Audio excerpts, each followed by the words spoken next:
Well, hello there, dear listeners.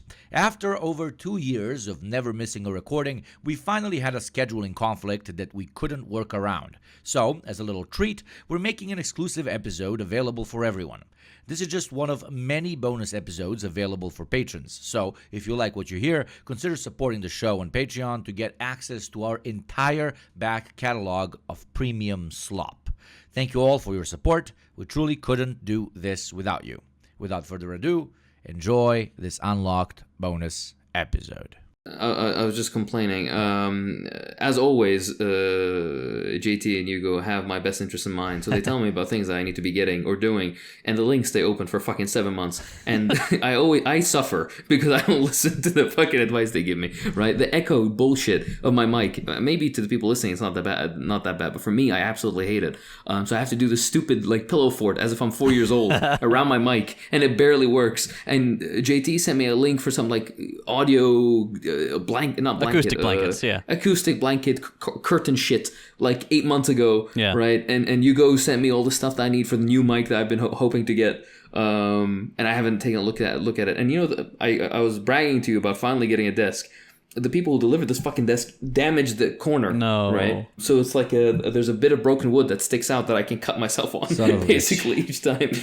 And I wrote to them and I was like, hey, what the fuck? You messed up. Please bring me a replacement thing. They did bring me a replacement thing, and it's been sitting in its cardboard box against my wall since I last spoke to you about my fucking desk. You're meant to suffer for all of eternity, my friend. But then we can use you as an excuse to constantly leech money off of our patrons because we just refer to the poor Iraqi that needs a better Hakim's recording setup. Sisyphus. Sisyphus adventures. He's pushing it's not a boulder. It's just 5 tabs. Come on. Exactly, son of a bitch. But you can solve all of this. Just install the new Neuralink, and you can record, stream, do absolutely everything. My God, have you boys seen the Twitter post? Oh yeah, Musk's Twitter post. Where he's like, we've seen a promising spike in receptors and some bullshit. It was like, oh, the results seem promising. Yeah. And some guy quote tweeted, it was like, this is the audio log from a survival horror game in an abandoned lab. The audio log that he found.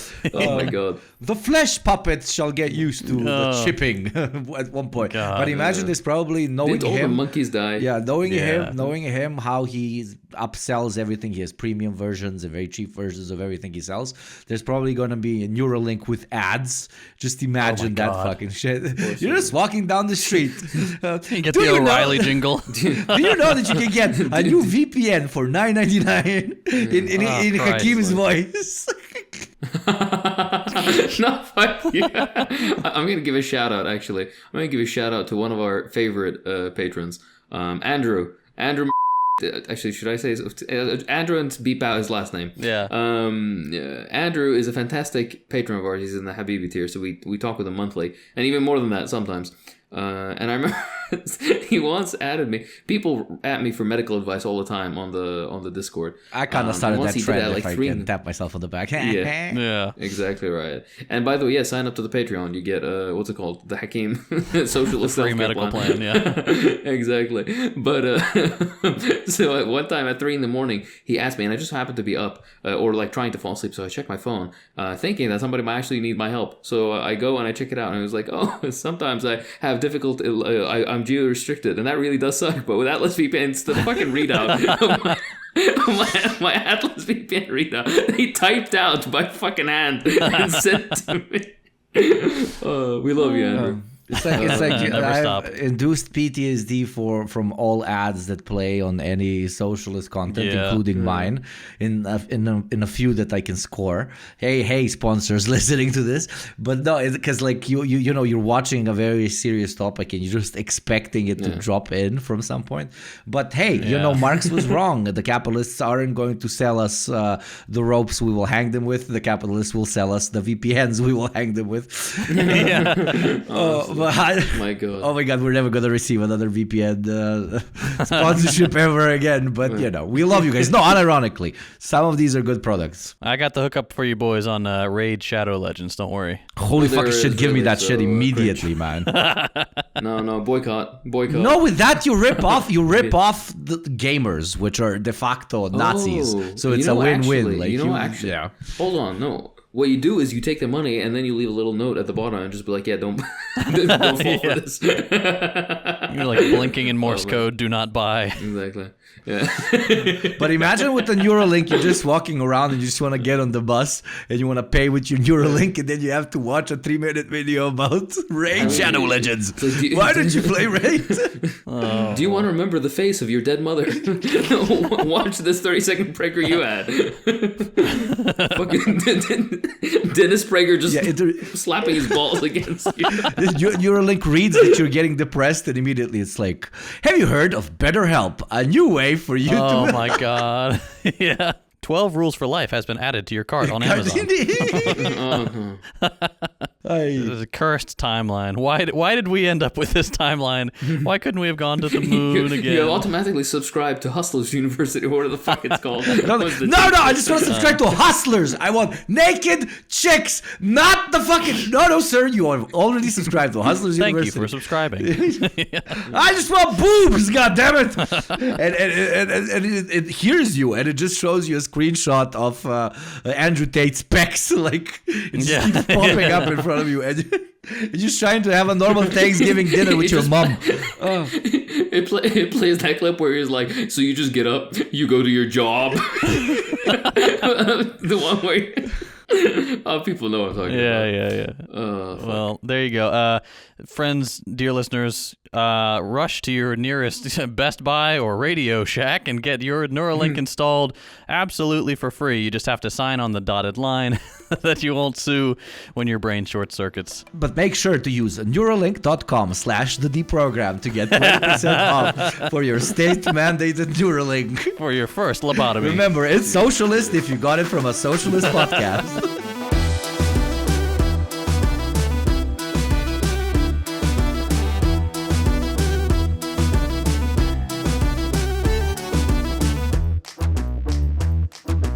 Hello, everybody, and welcome back to the Deprogram. Today, we're doing a part 2 of What We Boutta Do. What We Boutta Do, which is the famous statement of... Definitely not overthrow states! Na-na-na-na-na. Yeah, it's the infamous statement of London. Before I even get into the disclaimer, I just want to say that we're very thankful for all our patrons who make all this possible. Without your guys' support and love and kind words, and as always, the little pecks you give us on our cute little cheeks, especially JT's button nose, this would not be possible. Exactly right. But on to the disclaimer. This is all a tee-hee, ooh joke, all right? Yeah. This is a historical overview. We are not in any way... advocating for or inciting violence against state institutions. All right, please. We do not condone this. In fact, I've never condoned anything in my life. I believe it or not, I don't go through my daily life saying, you know what, I condone that. Neither do we condemn. Yeah. Nudge, nudge, wink, wink. We're true centrists when it comes to revolutions. You know, if they happen, it's like, okay, I guess it's happening. You know, yeah. we have a Luxembourg position on this. Okay. Revolutions are impossible, and then afterwards if they happen, they were inevitable. We didn't do anything. You go. All right. TLDR. This is a historical overview. This is for your historical interest. We are only trying to engage you with the history of how things, happened historically. Is this understood? Yes. Yes, honey. All right, perfect. Anyways, the first part, we kind of discussed the groundwork before when revolutions happen. Today's episode will mostly focus on the day of the revolution. Inshallah, in the future, we'll do a third part, maybe subsequent parts as well, but the third part will be the period after, post-revolutionary period, and all the necessary prerequisites, the new formations that arise socially, institution-wise, development economically, approach to either political institutions or industry or class relations, amongst all this. This is for the future. Right now, today, we have the day of the revolution. We're going to break it up into 3 equally, I guess, important pieces, and Hugo will start, of course, with the most important, which is what is revolution? What are classes doing to each other? What is the groundwork being laid on that particular fateful day? Please, Hugo, introduce us. What this be, I might ask. So, let's start easy, my dear Tavarishi. What in the hell even is a revolution? While it would be very interesting to talk about the movement of celestial bodies, which the term was originally known for representing, planets, satellites, and stars and shit, we run a bit of a different show here. So we'll talk about the one constituting a total upheaval of how a society or a state is managed. All social contracts, meaning the ideas on which we base how we organize authority, interhuman relations, duty, law, and subjective principles of freedom, are based on the governing ideology and material reality of a said society. In plain terms, the relationship of social, ethnic, cultural, and most importantly, class groups of said society. These social contracts often lead to inadequacies, or better put, contradictions, which throughout history have led one group of people who are no longer happy with the said social contract to rip it up and demand another. After enough time and attempts of placating the demands of the less privileged masses, be that based on ethnicity, religion, race, or class, led to total and unrelenting upheavals of the so-called downtrodden. These upheavals, these revolutions, are the core principle by which we as a species have evolved from a bunch of violent, racist rapists into, well, let's be honest, a bit less of violent, racist rapists. Jokes aside. Revolution is our large-scale evolution. The way our bodies grew the disposable thumb, we grew civilization out of the gutter, one revolution at a time. What? Pause. Yes. My man just said disposable thumb. The word is opposable.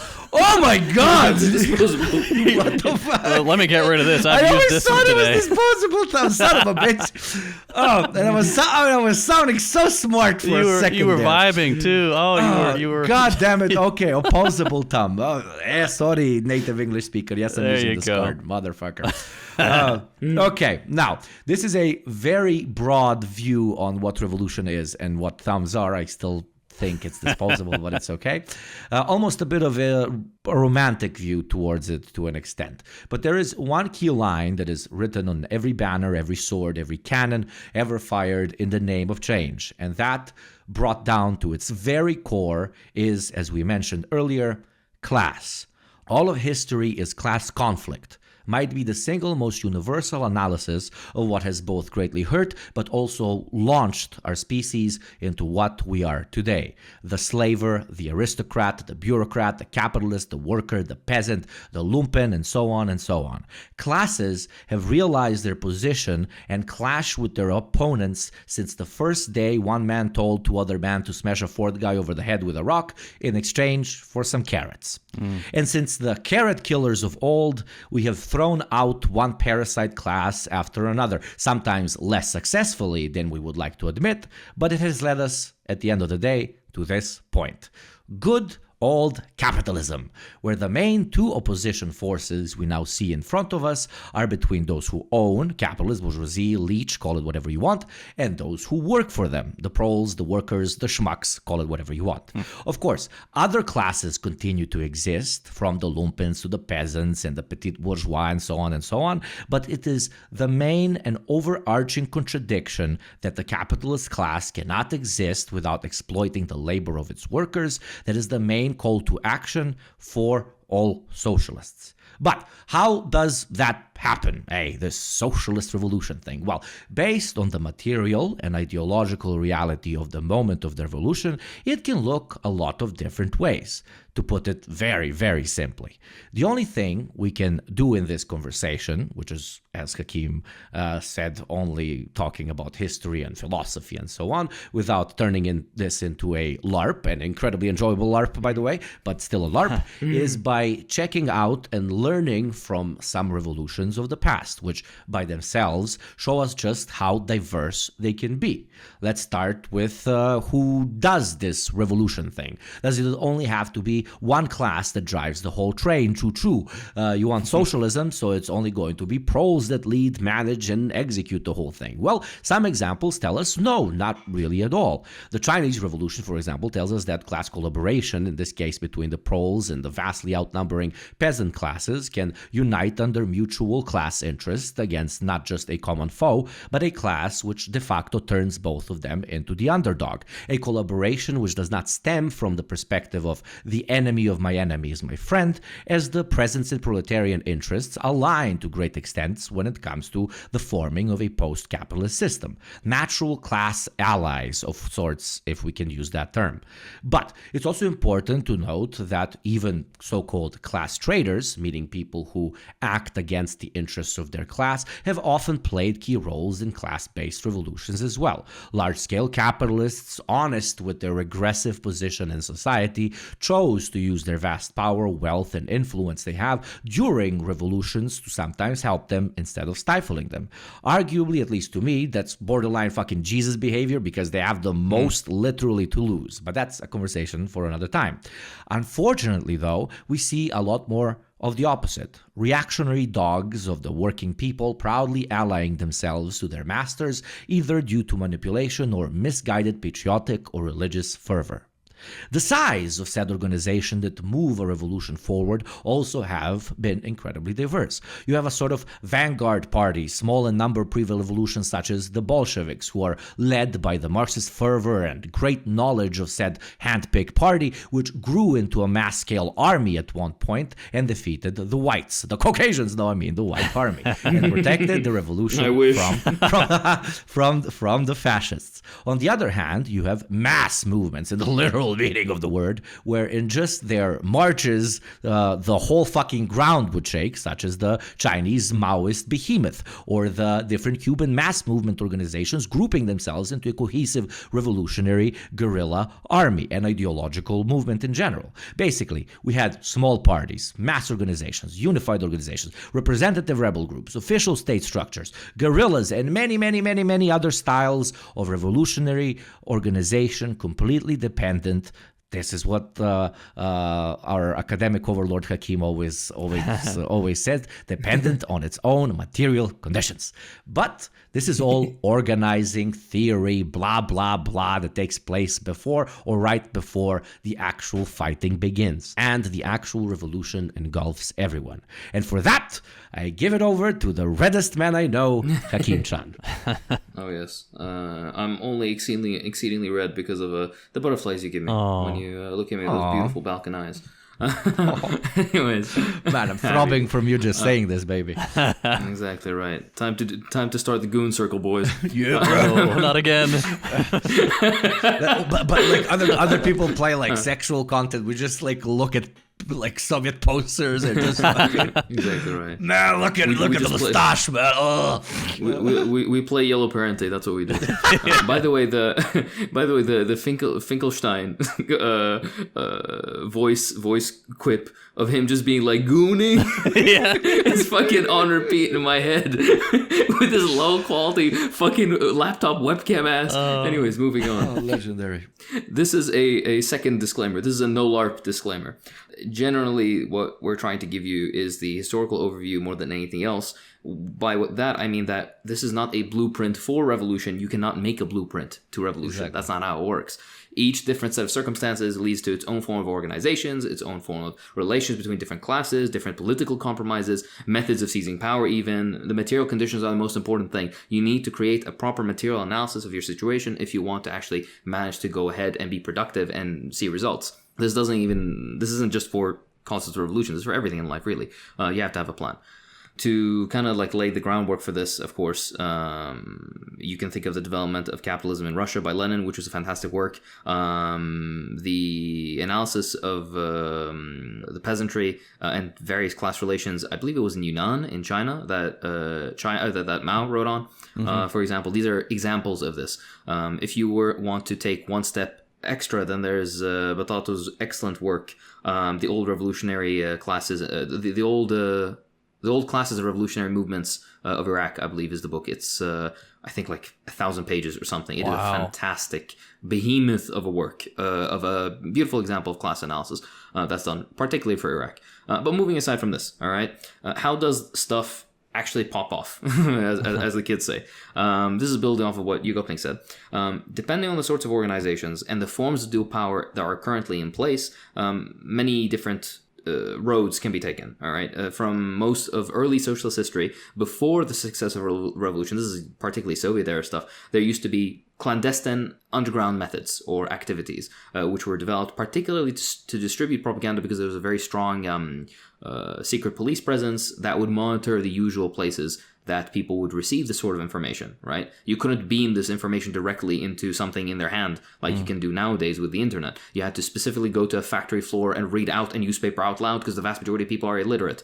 This is a very easily caught activity, so no wonder they had to be so clandestine. No wonder they had to constantly start up different newspapers to distribute propaganda. By propaganda, I don't mean the colloquial term. I mean forms of media used to push a particular political perspective. This was used to develop a sense of class consciousness, which is a foundational principle of any revolutionary movement. Moving on to the current day, and that's kind of where we want to focus on, what it would look like, is that the internet and mass communication networks just in general are effectively everywhere. And not only are they effectively everywhere, they're very effective at spreading information as well as in misinformation, which means that the reaction is all the more potent comparatively to back in the day. But moving along, I mentioned clandestine underground methods. This was the very first kind of steps to this. You have differing roads this took subsequently. It could be either coup d'etats, which is small cliques usually causing overthrow of a particular political establishment. You had mass revolutionary movements, which is kind of what the October Revolution became. Definitely what the Chinese Revolution was, you could say. The Cuban Revolution towards the end, particularly late 1958, moving into 1959. This was a definite example of this. And general strikes. There's one other thing in this breakdown between coups and mass revolutionary movements that kind of sweep across. And then, of course, general strikes, I put them aside for a reason that I'm going to differentiate in a second. One thing that's missing from this breakdown is spontaneous action. The reason I kind of exclude spontaneous action is for almost all examples that exist historically, they have always failed. And I'll get into this in the future, but that's what some people mention, particularly our more anarchist-leaning friends like to really build on this point a lot. But it is something that politically has been generally ineffective. But we'll build on this. The material conditions are what lay the foundations of all this. That's the importance. The first distinction, coups versus revolution. Like Hugo Pink said, revolutions are basically mass social movements or a social act in which one class overthrows another class for political power to achieve political supremacy. Sometimes there are certain leftist forces that were, like historically, launched into power through coups, usually the more post-colonial nationalist types, Egypt, for example, Iraq, some of the African countries, etc. This is a example of successful revolutionary movements long term, you could say, because they develop a revolutionary character, but the crux of their subsequent failure, which is dominant, every single coup, country that came to power via coup, more or less has kind of either reverted or degenerated in some way into neoliberalism by the milieu that it finds itself in. These independent coup forces were usually historically not mass movements, but kind of represented the will of certain mass movements, certain class interests at the very least. These perspectives are usually informed by former proper socialist revolutions, which were inspiring, but also urban intellectualism of these particular people leading the coups over actual lived experience, over formative class consciousness. Instead, it's kind of an intellectual exercise that leads them to the concept of why we should overthrow the current, Western aligned, mostly free market. All our natural resources are in the hands of private corporations, usually of the former colonial empire, despite the fact that we're quote-unquote independent now, etc., etc., etc. Their intellectual interest in these concepts is what drives this coup attempt. The people who lead these coups usually were military men of peasant backgrounds, not farmers, active farmers themselves, or even workers in that case. This is unsurprising that things developed in this way in these countries, Iraq, Egypt, the various African countries that had these coups, because the theory that involved peasantry in mass movements didn't develop until Ho Chi Minh and Mao, and this didn't spread really widely up until the mid-60s into the 70s. And also, many post-colonial nations lacked proper organizational structures, primarily because former colonial powers tried their best to destroy these as much as they could. So what was left is just a select few movements that eventually developed post-colonial interests that in some level enjoyed mass support. A good example of this would be, for example, the Ba'ath Party in Syria at the time actually had mass popular support, unlike the Syrian Communist Party. That's kind of the big reason why the Soviet Union decided to throw their weight behind the Baathists over the communists.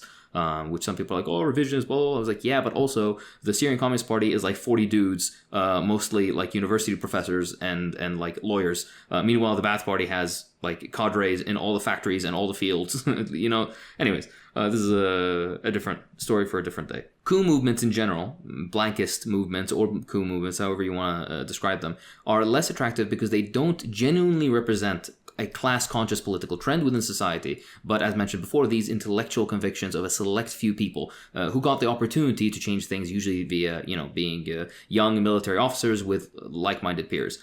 This is problematic because the movement remains distinct from the vast majority of people. Of course, this isn't their fault if the vast majority of the population post-colonially is illiterate, doesn't have a proper... If there isn't even a proper road network to connect all the different parts of a country, is it surprising that there is no mass organization that can kind of connect these people together? I'm not trying to blame or say that these quote-unquote coup attempts are bad because they just are. No, it's the reason that they have negative drawbacks is because the movement remains distinct, as mentioned, from the vast majority of these people, the vast mass of regular people, which makes it very easy to either overthrow or overthrow the coup structure eventually, whatever administration is brought in by the coup, or for this post quote unquote revolutionary, like post coup society and political administration, is very easy to be changed internally, which is the experience of practically every single one of these examples. Eventually, there's some austerity policies and forms of neoliberalism that creep in. A lot of these movements, because they are nationalist-based, they kind of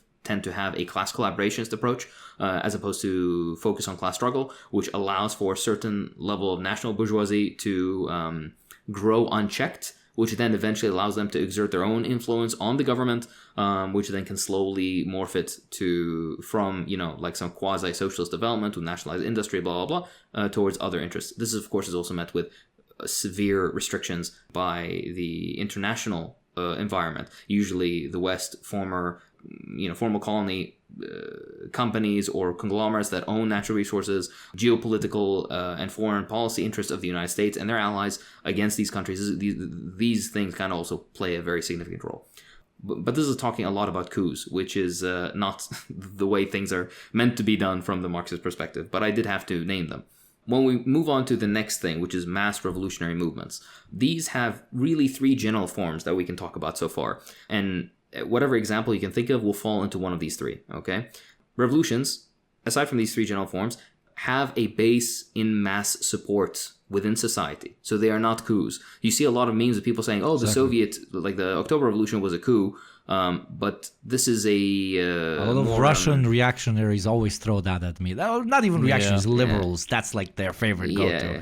But what about territories from World War I that we lost? Hordur. Sorry for that. Exactly. No, they'll either do that or they'll call the October Revolution a coup, but they won't call what happened in the 90s a coup. Right. Even though that's actually very clearly, it's a typical thing. All of it is projection. Yeltsin came on the back of like American funding into, all that bullshit. But they accused Lenin of coming on the backs of German funding into. Anyways, this is a different story for a different day. The reason I'm specifying that's shit slander, but this is a conversation. Do you hear this? Do you hear the motorcycle? Or he was like a brother, like those. Exactly right. Anyways, the TLDR point that I'm trying to make is that revolutions have a mass support base. Hence, that's why they're not coups. Now, these three general forms are the Soviet, the Chinese, and the Cuban examples. I'll start with the Soviet or the Bolshevik example. The Bolsheviks were a group of highly dedicated professional revolutionaries. This made sense in their context, again, because of the highly repressive and technologically backward society that they found themselves in. It was very difficult to be able to be present in all the places where workers are. And that's further exacerbated by the fact that workers weren't everywhere. They were only in the very large cities. So we're talking about Moscow, we're talking about St. Petersburg or Petrograd, we're talking about some of the central cities within the Russian heartland, places like this. But the vast majority of the Russian countryside at the time, or what made Tsarist Russia, was peasant based and had not changed really fundamentally from like the 16th century in the way that they're living. So it's understandable why they made this group of highly dedicated professional revolutionaries. That doesn't mean that they lacked public support. They did not. They in fact had quite a bit of it. And leading up from 1915, 16, 17 and into the revolution, they grew exponentially. What were the failures, though, of this particular revolutionary form? And I want you to kind of think about this as a developing model, right? The Soviets the Bolsheviks did a very good job in the thing that in carrying out the revolution and laying the groundwork, of course. They had mass propaganda networks to distribute their ideas. Peace, bread, land, all power to the Soviets, blah, blah, blah, all this kind of stuff. They had workers agitating within factories. They had connections with the military at the time, the disgruntled everyday, rank and file, we say in English. I believe, right? Yep. Rank and file. Yeah. Stuff, yeah. The normies. Yeah, exactly. The regular soldiers is my point. Yeah. Exactly. Twisting myself into knots to speak your stupid language. I'm sorry. But you laughed when I said disposable thumb, you fucking... No, I'm just sitting here basking. Not talking to Hakeem. God bless you. You can't help it, man. Fucking race trader Hakeem over here. Son of a bitch. Lamau. Okay. Anyways, what I'm trying to say is that they did lay a certain groundwork, but there are also certain failures, one of which was the July days. You can read about it on your own time. Basically, as a result of the certain policies that the provisional government was putting into place at the time, continuing the war, the new offensive, blah, blah, blah, the regular mass of people, particularly representative from the rank and file of the military, but also factory workers and whatnot, were not happy. And they took to the streets, and a lot of them took up arms. And they kind of wanted a repeat of the February Revolution. They want to carry it forward. They want to create the revolution, the proletarian revolution, in a way. But the Bolsheviks at the time did not support this movement. They didn't think it was the right time. That was the right call, of course. This movement only was happening kind of in Moscow and in Petrograd, but nowhere else in Tsarist Russia. So they would have just repeated the Paris Commune in that case. So the Bolsheviks were correct. But being correct does not mean that they should shirk their historical duty, I guess. And the fact that it wasn't yet time is not the fault of the people, it's the fault of the organizations that were not developed in time to be able to take advantage of the revolutionary moment when it came. This is what created a temporary setback before their eventual victory during, it was October in their calendar, it was November, I believe, 3rd. In the Georgian calendar. But this is a question of tailing behind the masses versus adventurism, right? In this case, they were tailing behind the masses, to use the Maoist terminology. The regular people wanted a particular revolutionary change, and they did not see it from the political institutions that currently existed. And the Bolsheviks were not ready to take advantage of this revolutionary moment. The inverse of this, of course, is the adventurism point when they, for example, when a particular organization or party or group tries to either carry out armed struggle or calls for a mass general strike or something, and the regular people are not at all with them, or they don't know who they are, or the people aren't ready, the moment isn't there. So it's exactly what it sounds like. It's adventurism. So instead of like hundreds of thousands, if not millions, coming out to answer the call, it's just a bunch of hundreds of very politically motivated people and nothing else. Other downsides to the Soviet example, or the Bolshevik example, was the secret police shenanigans, where because it was such a tightly knit group, but also mainly highly dedicated professional revolutionaries, if you could get a guy who would walk the walk and talk the talk and know all the stuff, right, but works for the secret police, you can just kind of sneak him in, and that happened quite a bit with the Bolsheviks, to the point that I don't remember his name now, but there was one particular Bolshevik agitator who Lenin personally protected from suspicion. Because he absolutely refused to believe that he is a secret. He's an officer of the secret police, and he turned out to be. So this is one of these things. On the one hand, that's super funny, but on the other hand, God, that would suck. Like, just a dude, you're like, oh, this guy's awesome. He's so smart. I love vibing with him, and the whole time he's just like, hey. Exactly right. But yeah, JT, what are you trying to say? I don't know. Are you one of these? Are you Wow, one of these opposable I can't thumbs? imagine somebody. Unopposed thumbs. Yeah.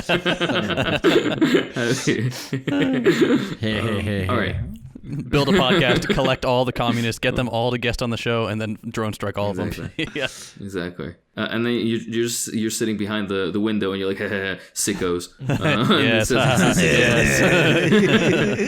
Anyways. Fucking stupid. All right, moving on. The secondary example that I have is the Chinese one. And this is the TLDR correct approach, the correct strategy trademark. The Chinese developed an intricate system of symbiosis. If you want to use a what's it called? What's the game you get? The game you play where you put the letters down and you get lots of points. Scrabble? Babble? Yeah. Scrabble? Scrabble. Yeah. Yeah, Scrabble. Yeah. Or symbiosis sounds like a bananagrams. Scrabble. I know my word games. Continue. So yeah, the Chinese developed an intricate system of symbiosis between the party and the People's Army and the countryside, so the general masses of people, which happen to be peasantry, not working class people, at least not along the eastern coast of China. Vast majority of the Chinese population was peasant based, and this also leads back to material conditions. You need to know the foundations that you're building revolution on, right? Carrying what happened in the Soviet Union and Russia at the time was not just replicated in China. In fact, they tried to do it with mistaken policy through the Comintern and failed miserably. So that's why the correct analysis of material conditions is very important. Regardless, this system where you kind of see interworking between the party, the People's Army, and the countryside allowed the Chinese revolutionaries to develop deep dual power structures that expanded to take over the state when the victories of the People's Army expanded, right? The more victories they won, the more these dual power structures grew, and they were already embedded in various regions, and they were fully developed dual power structures. I mean, there were courts, there were schools, there were hospitals, there was industry, there was a system of accounting, there was like local planning commissions, there was recruitment for the People's Army, there was propaganda stations and work done to spread, for example, for the necessary work to be done for that revolution to become successful. All the trappings and necessities of the future Chinese state were created not even in a not microbial form or germ form, even slightly larger than this. The primordial essence, whatever you want to fucking call it, of what China would become was already being done on like neighborhood and then city scales, which is a fantastic achievement of the Chinese. Now, the Cubans had a similar example in the revolution, but to a lesser extent. The Cubans also had this double track system almost, or not double track system. They also had this interplay between a political institution, an armed body, and the general mass of people. But the way that the Cubans did it was through a dual track system represented by the labor movement in the cities and then the armed struggle in the mountains. The labor movement in the cities was represented by the Socialist Party of Cuba at the time. It wasn't called the Communist Party yet, and various other labor organizations and unions, while the armed struggle was represented by the July 26th movement and a bunch of other armed movements at the time through this kind of united front type of setup. These movements were coalescing and aiding each other throughout the entire revolution until basically the Lightning Campaign, which I believe is in June-ish or summer of 1958, and the taking of Santa Clara, which basically at that point the two movements became one, right? The armed struggle linked up directly with the political agitation and organizational work that was happening in the cities. And it was on a much smaller scale because Cuba is a much smaller country. But this also recreated a failure that is the mirror image of the July Days failure. So instead of it being the masses being too far ahead, too developed, and the party being behind, it's the other way around. The political organizational structures were very gung-ho about a particular action, but the masses, or the general group of people, were not yet ready. And this is represented by the general strike in 1958, which I believe took place in April. There was not, and the Socialist Party of Cuba at the time warned everybody involved about the general strike. They're like, look, we're not yet ready. The general people, we haven't done the necessary organizational work. There's no set plan for what we're going to do. And they were just kind of like hand waved because, oh, well, the national interest in overthrowing Batista and the people will rise, and blah, blah, blah. When the call came, it was kind of like half-assedly answered, and it resulted in a severe setback of the movement within the cities, actually. It only came back in the call for a general strike in 1959, the subsequent year, which coalesced with the victory of the Cuban Revolution militarily. Of course, it helped the solidify the victory, but the armed struggle was the one that really carried it forward. So if you notice between the Soviet and the Cuban examples, they're both incredibly interesting examples to learn from, which the Chinese, in their own example, basically managed to derive all the good lessons and then form the most, I would say, universally applicable method that could be, continued to today. Now, of course, there's a diversity of discussion around, like, what would happen in Spain nowadays versus what would happen in the Philippines, right? JT is going to touch on this point, imperial periphery versus, the imperial core and revolutionary prospects and why things happen where they do. Moving on.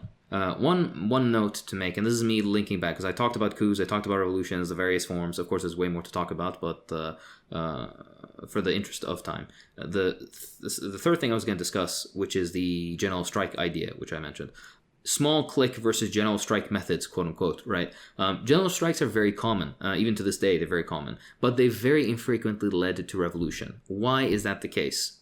Usually it's because there's a lack of cohesive political direction and organization, because labor organizations tend to be atomized. When you call a general strike, these are fairly insular groups that are focused more on improving the lot of working people rather than seizing political power or having a program of seizing political power, mostly because it's usually illegal to have a program that says we want to seize political power. But regardless, that point aside, they tend to be atomized, and as a result, they manage to maybe bring some benefits to the working class, but they never actually manage to capture power, which would lead to a solidified form of improvement for working people, particularly politically. A dedicated party with proper organizational structures and sway with the general population, usually through trade syndicates or dual power structures, etc., launching coordinated action together with general strike calls, basically, to immobilize industry and the repressive arm of the state, for example, is the correct way of calling for a general strike. Meaning that there is a political organization that has done all the necessary work, and the general strike is basically adjuvant to that, or an adjunct to it, or whatever other, an add-on. What is the correct English word? You know what I'm trying to say, I hope. Accessory is as an accessory to the political work laid down, organizational work laid down by the party or whatever else. This is the idealized version of how the Soviets did it, basically, if you want to know.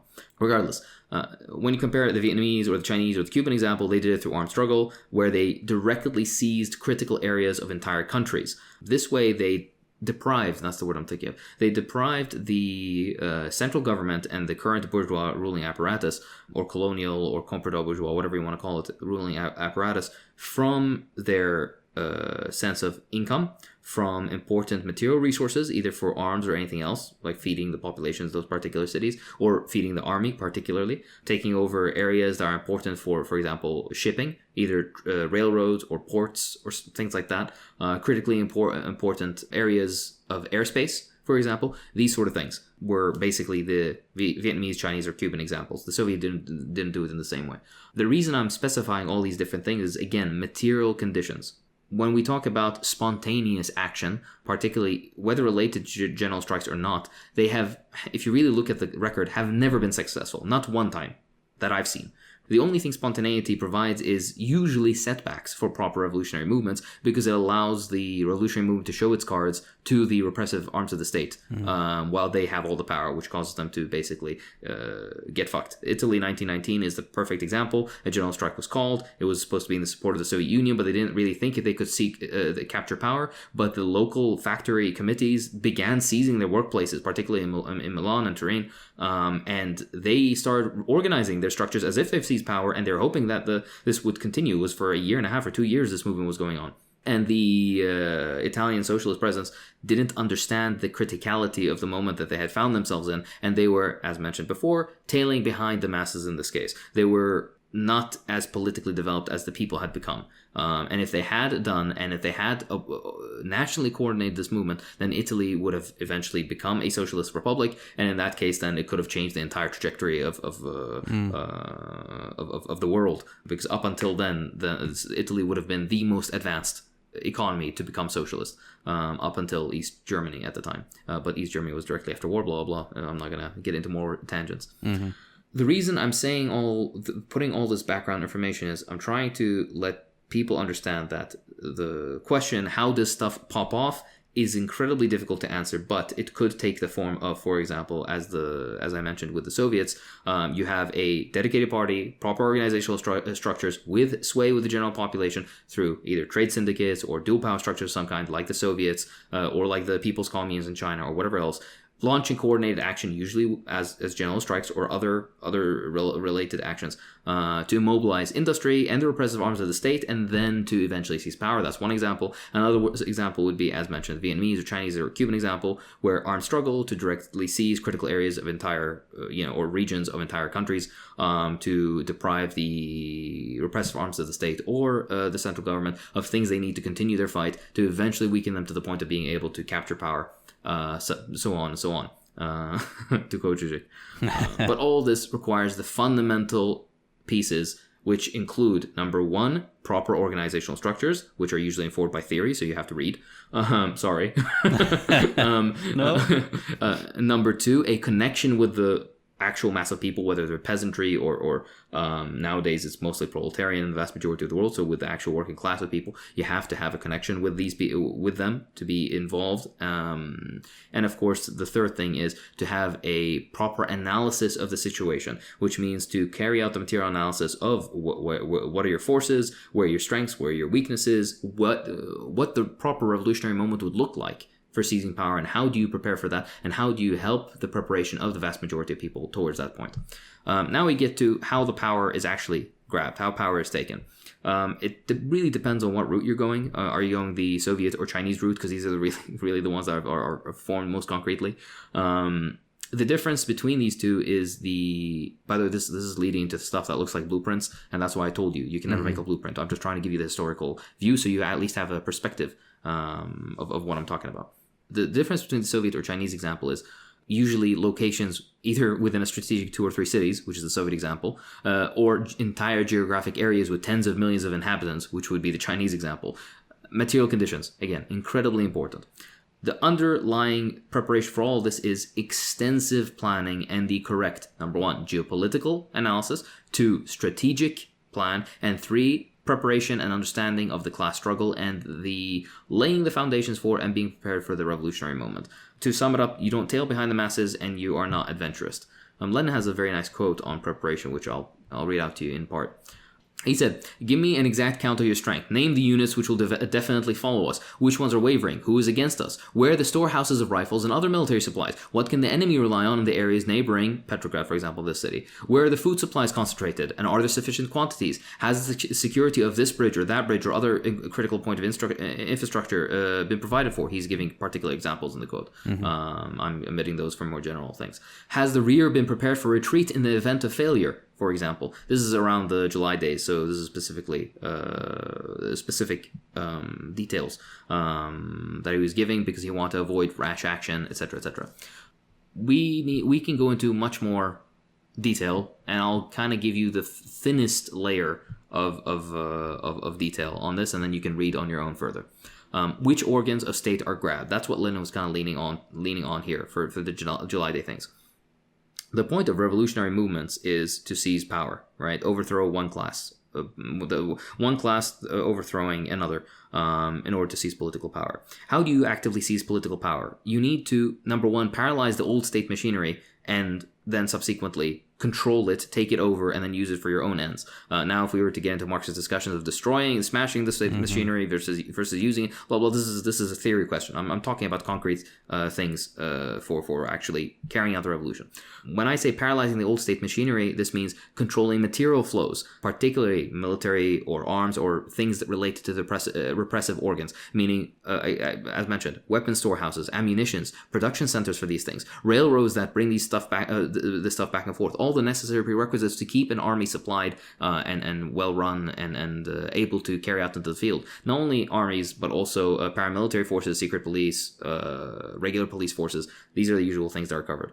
TLDR, by the way, also, this is again a historical example, blah, blah, blah. I'm not telling you to go do this stuff. Moving on. Normally, historically, they would also occupy and neutralize the parliament. Neutralize does not mean kill. It means prevent it from issuing political statements or carrying out political movements that will have sway materially, meaning a parliament which will declare something and then people will follow what they say. This doesn't mean just parliaments, it means courts or any other political bodies that can issue orders, particularly to the repressive arms of the state. Subsequently, also, beyond just maintaining your security by limiting the ability to react for the repressive arms of the state, you need to, or historically what had occurred was the occupation of railroads, regular roads, airports, regular ports to prevent basically arrival of more things that can aid the repressive arms of the state or their resupply. In the modern day example, I guess it would be internet and air towers and television and journalist offices, etc., to control flow of information or to use it particularly towards revolutionary aims. Any and all major factory or oil or natural resources or agricultural depots, everything would need to be controlled. All this should be done in conjunction, ideally, with the workers in these fields. This is a workers' movement, after all. So you'd be carrying this out through diligent organizational work way beforehand. This is laying the groundwork for the revolutionary moment, right? This is what the Italians failed to do, for example. This is what the Soviets they did a good job at, but they didn't do as good as, of course. I mean, who am I to cast judgment on them? They still managed to achieve something amazing, but there were things that fell apart here and there. You need to, of course, deprive the bourgeois state and and you keep harping on this point historically, they need to always deprive the repressive arms from any and all support. The reason is, if you go on the defensive as an insurrection movement or revolutionary movement of any kind, then the revolution has really failed, particularly if it's in one or two cities, right? Yeah. As in the Soviet example. It's an entirely different case if you're the Chinese example. If you're on the defensive, it means it will be a civil war, which is bad because it's a civil war, but the flip side is there's chance of victory in a civil war. In an insurrection, you're losing for sure. There's a lot more to say on the Chinese example, but I think maybe that could eventually be its own episode with a dedicated subject matter expert, because they really did things amazingly. I mean, they did have decades in the struggle. It's not surprising, but it is a truly momentous example of human history and change that impacted tens, if not hundreds of millions of people in such an interesting way. TLDR, revolution is boring stuff, because in all reality, it is making sure you have the fucking post office and shit like that. It's not the sloganeering and the putting out, and free love or other nonsense like this. Right? Revolution is boring and serious business, which involves extensive planning and information technology, and you have to be basically a state within a state in preparation for this kind of stuff. And of course, you will always fail if you do not have the workers with you or the vast majority of people with you. So that's why you need to have proper organizational work. Proper organizational work is done through proper understanding of theory and analysis of your situation, and that's done by reading. So you should be reading. All right, and then the finalization, I guess this is just bullet points. You won't get any more details than this because I'm going to be here all day otherwise. You need to realize that once power is finally seized, which by the way means you have occupied the parliament and the courts and blah blah blah, you have politically neutralized all these other competing political forces, usually the former administration. You have managed to stave off the blunt or the heaviest edge of the reaction. You have managed to take over all the important industry sectors and agriculture, and take over all the important roads and railroads and airways and airports and ports, etc., etc. Once all of this is done, then you need to begin administrating all this, right? The new revolutionary administration has come to power. How is this done? There's a million examples. I can't give you a blueprint. It really depends on the circumstance. Has the old repressive state apparatus been completely defeated? Then you're going to have a much easier time. Are they strong, or have they gotten support from neighboring countries or foreign policy of a particular, capitalist wing, and reaction is going to come down on you heavy? Well, you're going to have a much more difficult time, clearly. That's the Soviet example with the invasion of 14 different countries, or basically every other example you can think of. The world doesn't stop only because you succeeded in your revolution. You have to, it's almost as important what you do afterwards. Somebody's Exactly. got to maintain the water treatment plants. Exactly right. Yeah, thank you. Yeah, the TLDR, this shit, right? Pencils still need to be produced. The schools still need to run. Hospitals still need to get regular shipments of like Ringer acetate and shit like that, right? Antibiotics still need to be produced. Funko Pops, all right? They still absolutely critical. Unironically, with how used to True. the normal, like regular people nowadays are. Unironically, yes. Yeah, just consumer goods in general, right? Blue jeans, that sort of thing. Exactly. Yeah. So all the critical sectors of society need to keep running. As for the old bourgeois government or the old administration, what do you do with them? Are they arrested? Are they reformed? Blah, blah, blah. That one we don't talk about, okay? That one we don't talk about. I prefer personally, I prefer the Chinese example, which is what they did with the Chinese emperor, where they basically re-educated him, and then he went and became basically a gardener who took care of beautiful flowers and lived a very good life and got a state pension and everything. That is a thing that could be done. Yeah. Prisons. What do you do with prisons? Of course, at the beginning, there will be a reaction. So there has to be some sort of place to keep them. Apparatus. You know? Yeah. You need to have your own internal security apparatus. To not have it is to be completely obtuse, to be stupid, to be naive. I don't know what other words I need to explain. But all the movements that have not relied on proper security internal security apparatuses have failed at critical points. It's common sense. All right, I'm not gonna harp on it any longer. More than this, though, dual power institutions, the ones that were being built before the revolution, which is where a lot of work was put, for example, in the Chinese example, also in the Soviet example to a lesser extent, these are then put in as the main drivers of society. In the Chinese example, it was very smooth because they kind of just absorbed the rest of the country. They grew from one the Yunnan area, base area, basically, and then gradually more and more and more. It was, of course, there used to be the Soviets. There used to be a Soviet Chinese Republic in part of China in the 30s, early 30 period, and then that fell apart. But that was the not catalyst. That was the blueprint for what the Chinese would do subsequently, and that took over the rest of the country, basically, as a form of state administrative body, let's say. The dual power structures, this new revolution, how will they be put in as the main drivers of society? This is also a administrative question that depends on the situation. How are things kept going on a semi-regular basis? That's the TLDR of this. How does life go on after the revolution? Shit just can't stop immediately, and that usually causes needless excesses and difficulties for regular people, and also issues for the revolution survival. So what happens on the day and how is the TLDR. And this, I can't give you an answer. This is a purely historical fan fiction then at this point. But yeah, that is my little presentation on that. I'll hand it over to JT to discuss the beautiful final point, which is too broad to explain. Please just take it over from me. All right. Well, firstly, I'd like to thank my two beautiful baby boys for their masterful summaries. That was awesome. Just to reiterate, understanding history and the specific material conditions that led to these past revolutions is absolutely critical if we are hypothetically going to make it work ourselves in some hypothetical future. And just, to not advocating for anything, again, just saying if history were to repeat itself in some way, how would we avoid a bad outcome? Okay, so all these specifics that we got from Hakeem are all well and good, but now we get to the difficult part for today. How do we apply the lessons of the Russian, Chinese, and Cuban revolutions to the modern day? Because we have some new challenges to contend with, especially in the imperial core. Places like the U.S., Canada, Western Europe, the famous international community, the map with all the rest of the world erased except for the U.S. and its vassals. So look at the U.S. as an example. What are we contending with?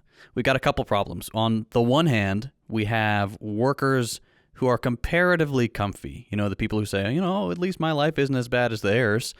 And then on the other hand, we've got workers who directly benefit from the exploitation of the periphery, what most people would call the third world or developing countries. Even the poorest Americans have microwaves, dishwashers, fridges, TVs, a smartphone, and so on, as long as you're not homeless, right?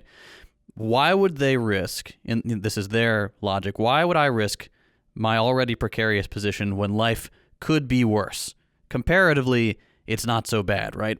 And then you've got the quote-unquote the average American, the hyper-consumerist, Amazon shopping, they get every new iPhone, life is exceptionally comfortable in terms of frivolous niceties, they've got a lot of Funko Pops compared to much of the rest of the world. It's very hard to reach these people. And even if you can, their comfort, their material comfort, is directly dependent on the suffering of people in the periphery. They are materially invested in maintaining the status quo, things as they are right now. If quality of life in like Bangladesh goes up and exploitation goes down, clothing prices in the US skyrocket. If you take away easy consumption, what does life in the US have to offer? We've got terrible healthcare, massive debt, crumbling infrastructure, geriatric and criminal leadership, and complete erasure of third places for the sake of creating isolated bubbles of capital strung between miles of suburban sprawl. So all of this leads to other problems. This section of the American public becomes either black-pilled or complacent. You know, on the one side we've got, oh, we'll never win, we might as well give up. And on the other side we've got, revolution is impossible here, we'll just have to follow the third world, with no intention of organizing in the meantime. So revolution is definitely unlikely in the imperial core, given our current state of affairs. We've got a lack of class consciousness, we've got the dominance of capital, we have the relative weakness of labor compared to 100 years ago, but that's not an excuse for inaction, you know, for that second group of people who are saying, oh, well, we'll just follow what the third world does, right? That's not an excuse. Yes, it will likely be a snowball effect where revolutions occur in the periphery and, you know, begin to shove off the imperialist boot, but that alone won't change the system in the imperial core. If things change abroad, you know, we still have to do the work. It will lead to the conditions in which change is possible within the imperial core. We can't just sit around because things will get worse as the boot is shoved off of the developing world. All right, so how does that work? Okay, think about what would change. We stop extracting foreign oil, gas prices go up. We need gas to get to work because we don't have public transportation. Suddenly, that's a massive monthly expense. If we can no longer outsource our labor, prices for consumer goods go up. Everything from electronics to clothes to children's toys. If lithium-rich countries tell us to pound sand, electric vehicles are done. They're already too expensive for the average American. So the only recourse the West has in a situation like this is war. Historically, war and foreign exploitation have been the only things able to give capitalism its routine shot in the arm. It's the only way it can keep limping along. And that is part of the reason that the U.S. has been at war for all but 17 years of its 250-year existence. And consumers aren't the only ones hit by these changes. Businesses see red lines. Line go down bad. And that means they have to trim even more fat. Any companies still offering pensions or bonuses will stop. Wages will completely stagnate. We will see massive layoffs. We'll see greater attempts at automation, especially now with all the AI stuff. People are saying like something like 60% of jobs can be automated with AI. That's significant. A heavy investment will be put into that if overhead needs to be reduced. Workers are overhead. All down the line, there are these knock-on effects. Workers are seen as an expense to be minimized. So the exploitative logic of imperialism will be turned inward to protect capital, whereas previously it was turned outward because it can get an easy grasp on resources or advantageous geopolitical positioning. If that goes away, these tendrils will be turned back inwards, and that obviously comes at the expense of the working class. So does all that sound familiar? We've come full circle back to Gottmik's introduction, right? We've got sharpening class struggle, growing discontent, creeping fascism, economic crisis, riots, real mass organizing. We'll likely see some amount of all of these things. The particulars will depend on what the next few decades turn out to look like, and we can't project when we'll reach an inflection point. That's impossible. You know, you can do your best. But like Lenin was writing State and Revolution, and the end of the book is like, hey, sorry guys, I got to go do a revolution. I didn't think I'd see this in my time. I'm BRB. So regardless of when it happens. BRB. Exactly. He was doing important ago. stuff. Poor guy. He never got back online. Regardless of when this ends up happening, we'll end up with the same two options as always. It's going to be socialism or barbarism. And if we want it to be socialism, we've got a lot of work to do. We've got to do the reading. We have to understand history. We need to understand why things worked, why things didn't work, how they attempted to do things, how they attempted to build their projects. There is so much wrapped up under this blanket umbrella of revolutions. Like all the things we've talked about, it's not just the exciting stuff. It's going to meetings, twice a week. Oh, 3 times a week. Oh no. You got to sit down, talk to people you might not agree with. You have to go out and you have to organize. You have to talk to real people who do real jobs. It is a tremendous undertaking. And more it's than just talking. You have to act. You have to build organizations. You have to start building dual power structures, which lay the foundations for helping people in local communities, which is kind of like a dual track thing, which allows you to continue growing the organization, showing them a small fraction of what seizing state power will allow you to do, and seeing how much you've achieved with such little resources, blah blah. So it's also material input, not just words. But yeah, keep going. Exactly right. Yeah. So the point is there that revolution, it's a small word. It's a word that is packed with excitement and meaning, but there's so much going on beneath the surface, and we have to understand just how much work it's going to be. And that's not to discourage anyone. That is to say, hey, take a holistic view of this. Take the long view. Learn, and definitely please learn from the past. And I hope that we've gotten some of that across in this episode. I think Hakeem and Yugopnik both did an amazing job setting the stage for this. But yeah, that's all I've got for now. I don't want to let this episode drag on too long, but it's a fascinating one. I hope you guys are continuing to enjoy this series. I learned a lot just listening to these two fucks. And I'm fucking brilliant, so I can imagine how much you dumb fucks have learned. Yeah, exactly. In conclusion, everyone, have these gentlemen ever seen These Nuts? That's all I've got for you. He said it.